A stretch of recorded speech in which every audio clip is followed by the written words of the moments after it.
Every remembrance boss of Elden Ring has a story to tell. From Messmer the Impaler, first son of Marika, to Midra, the scholar cursed to harbor the flame of frenzy. While there's always a story, many of them are fairly insulated, having their most important chapters being directly related to the Land of Shadow. However, there are times this is not the case. In fact, there is a warrior who followed Messmer on his crusade, one of his closest allies, who was given a station to defend from any who would dare trespass it. And while it sounds like I'm talking about Rolana, I'm not. The warrior I'm referring to is Commander Gaius. This boar-riding commander of Messmer's army protects the Scattertree Chalice just outside the Shadowkeep, and has a deeper relationship to both Messmer and his brother than you might suspect. Thank you for joining us for this week's episode of Elden Lore, our series focusing on the people, places, and bosses of Elden Ring. With over 150 episodes in our playlist, we continue to explore every aspect of this world, and we hope that you can find the answers to any questions you may have right here. If not, let us know in the comments and we'll make sure to explore them. The Black Knights video is on the way, we swear. We also have a Discord, where fans of the channel come together to discuss the worlds of FromSoft and prepare for Elden Ring Night Reign. If you end up enjoying this video, please consider subscribing to the channel, but no pressure. As always, your viewership is more than enough for us. With that said, let's talk about the life of Commander Gaius, before and after he made his way to the Land of Shadow. When we face Gaius in battle, we're not met with any fanfare. We walk out into a field and are immediately taken off guard by an enormous boar charging at our Tarnished, with a rider in unique black armor riding atop. This Black Knight barrels down on us with unrelenting swings of his sword lance, gravity rock spears, and the strength of his boar companion. We can take this blade for ourselves, and it tells us it is a weapon once wielded by Commander Gaius, a combination of great sword and lance. Weighty and capable of being brought to bear with great force. This armament shows its true potential when used astride a mount. Gaius himself was never without his boar. This is a testament to the strength required for Gaius to swing this weapon, but also touches on his deeper connection to his mount. We'll explore this momentarily, but first we want to take a look at who Gaius was, long before we came to find him defending the Scattertree Chalice. Gaius was not always the commander of Messmer's forces. Once he was nothing more than a mere student of gravity sorceries. Long ago, the Alabaster Lords took on pupils worthy of learning their magic arts, and until now, we only knew of one who learned their secrets, General Radahn. Gaius' armor tells us it is the black iron chest armor of Commander Gaius, part of an armor set patterned after fallen seeds. Gaius was the most senior disciple of the same Alabaster Lord who taught Radahn and Gaia gravitational technique. This means that in Radahn's earliest days, Gaius was actually his senior, studying the gravity arts. It seems they even sprung up a friendly rivalry, as we learned from the sorcery Blades of Stone. Gravity-manipulating sorcery of Commander Gaius pulls blade-like clumps of rock from the earth.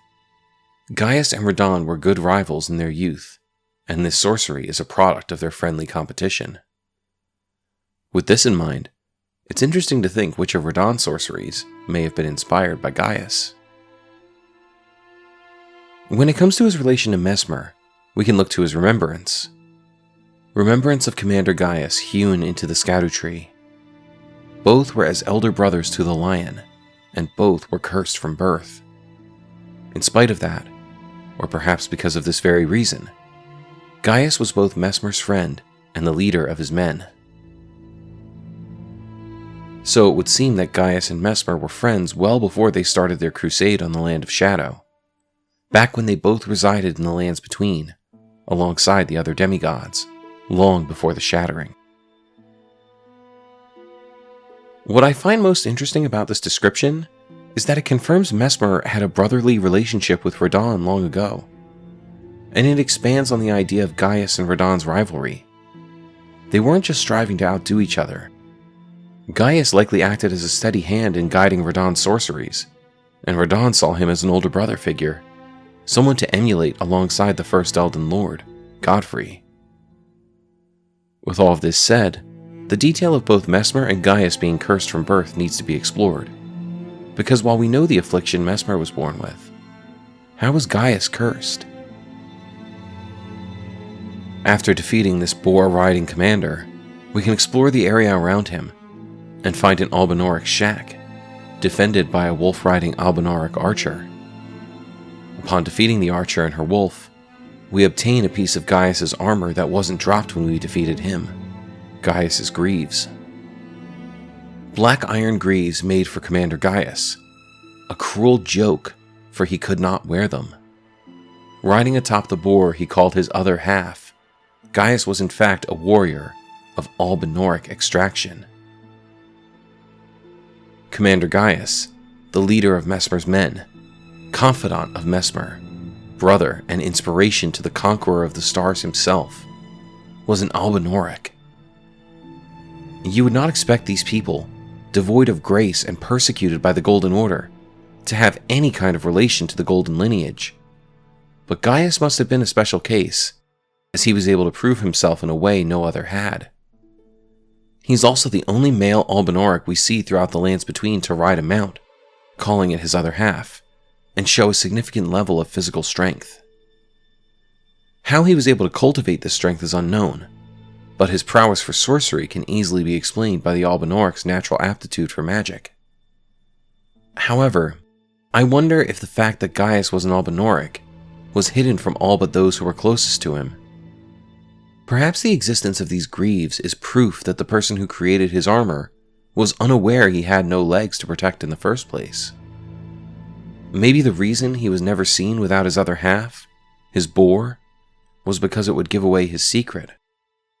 I have to assume Messmer would do whatever he could to protect his friend and keep this secret, so that he could remain by his side and have him lead his forces. While Commander Gaius was considered by many to be nothing more than an irritating boss fight in the early days of Shadow of the Erdtree, it turns out he's actually one of the most compelling enemies to come from the DLC.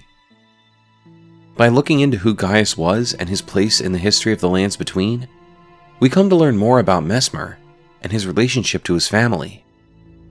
The story of Gaius helps us to better understand the overall timeline of Elden Ring, and how everything we can learn in Shadow of the Erdtree fits into the history we already knew of the Lands Between.